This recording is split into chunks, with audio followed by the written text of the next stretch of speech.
يا رب خص بالمغفرة مزيدا وخص بالمغفرة أكيدا لوالدينا، اللهم أحسن إليهم كما أحسنوا إلينا، اغفر لهم يا رب فقد صاروا إلى أجداثهم، اللهم نور عليهم في القبور قبورهم، اللهم افسح لهم فيها مد أبصارهم، اللهم تلقهم بالروح والريحان وأنت راض غير غضبان، اللهم انقلهم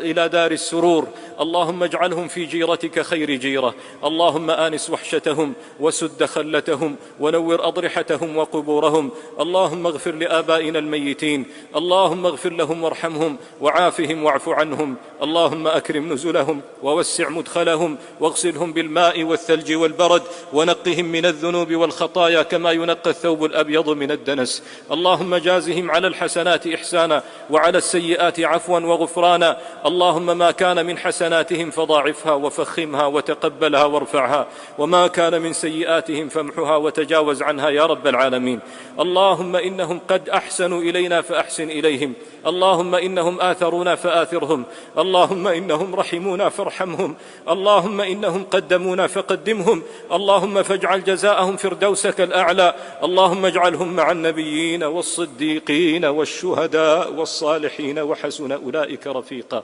اللهم ما كان من تقصير في حقهم فوف لهم ذلك فضلا منك ورحمة، إنك أنت المنان.